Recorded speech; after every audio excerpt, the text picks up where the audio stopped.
we are rattling on with the bodywork. We've got to get on and put the rear wing on. Oh, we've got it. Taxi! We're moving the candoons. Tell you what, it's very heavy, this. Guide it in onto the crank. It's all coming together very nicely.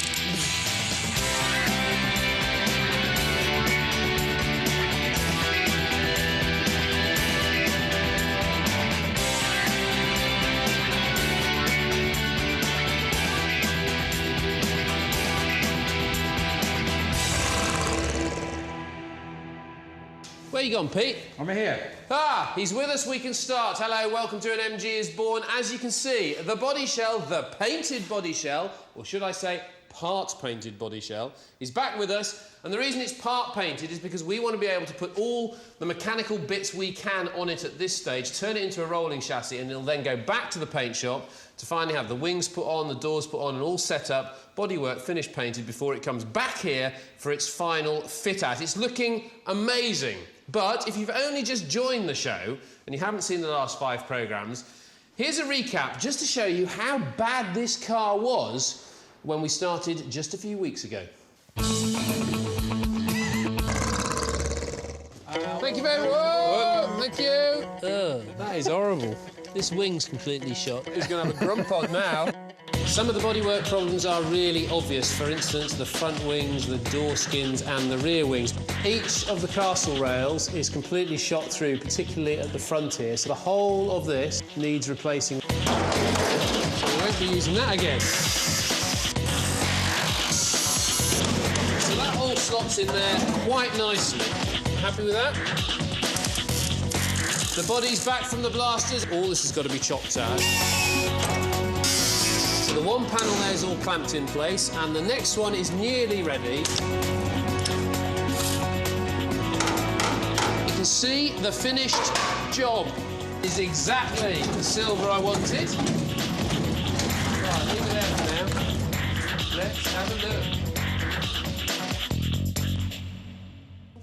First job is to put the cross member on. Now, we're doing this in a rather unorthodox fashion, OK? Because we've got the car upside down on the jig, and then we're going to put this on reverse ways around. Do not scratch the paintwork. Right. The reason we're doing this is, A, because we think it'll be easier to do it all, but also because these fixing bolts here will drop out into the cross member if we take these nuts off. So we've got to turn the whole thing upside down and then feed these bolts through these holes and then put the nuts on from underneath. If we drop them inside the cross member, we'll have to take one half of the cross member apart at least to be able to put them back in again. So it's a fairly serious problem if we get it wrong. You must not scratch this. It's a rather crazy system having these bolts like this, isn't it? I can't see the hole. I can. Got it? Yeah. Do you know my hand? To go back a bit. Which way? Towards the back of the car? Yeah. That's it. It's going. It's going, it's going, it's going. Right, perfect. Right. Oh, hang on.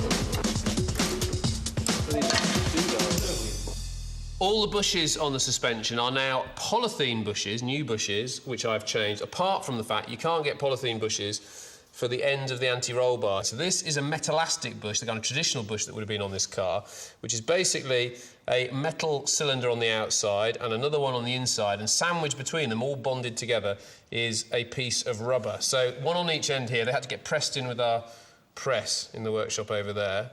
They just slot in there with a couple of bolts. And then on the anti-roll bar itself, to fix it to the chassis rails, a couple of brackets, and then polythene bushes, which are very simple to fit. They just slot over the bar like so, and then they have a bracket which fixes it to the chassis rail. And what we find is don't do them up with spanners, these, because if you do all the nuts and bolts up on the car just with your fingers, it means when you come to restore it next time, it's much easier to take it to bits.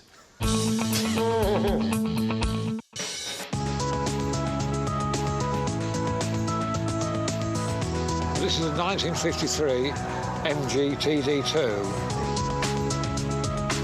It's a 1250cc four-cylinder engine, pushrod overhead valve. It develops 54 horsepower. This was the first true post-war car, and it was aimed very much at the American market. And of the 30,000 they built, about 20,000 went to America. The car was in a very poor condition when I bought it. Been hand painted, most of the trim was missing.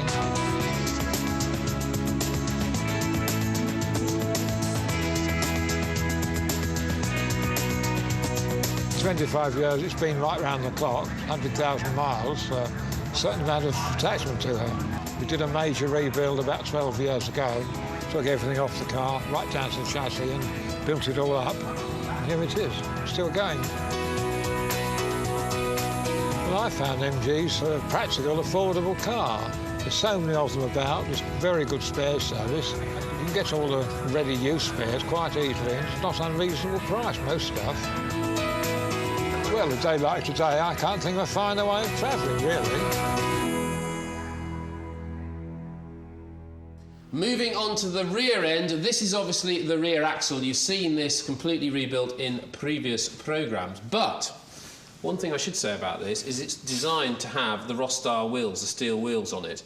If you have an axle from a car with wire wheels, this axle is almost 2 inches narrower end to end, because the wire wheel setup with their hubs is different to these. So if you think you want to put wire wheels on a car that has had Ross styles, you need to bear that in mind, because you won't fit the wheels in, potentially. So, a little bit of a warning there. In terms of springs, I'm going to make a fundamental change to the original design. This was one of the 2 springs off the original car, and as you can see, it's a multi-leaf spring. So called because it has 1, 2, 3, 4, 5 springs, all lashed together by these clamps. Now, these springs were notorious for 2 things. The first was the fact they weren't very good at absorbing the little bumps as you went along the road, and one of the reasons for that is that when the spring moves, the leaves have to slide against each other, and obviously where you've got all these springs lashed together, there's quite a lot of like stiction there, which you've got to overcome, so not very good at absorbing the little bumps. The second thing is, as you get crud and debris and rust in there,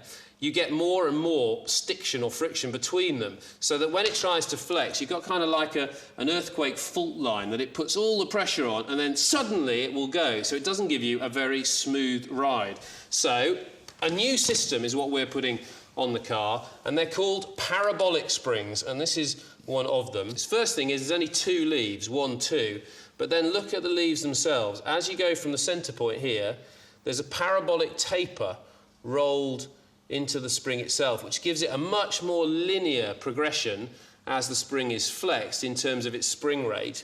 But also, only having 2 leaves means you've got much less stiction. The points of contact are only here and here. So all round, it should give you a much more comfortable ride. We're going to fit those, but also we're going to fit telescopic dampers, which we'll show you in a second.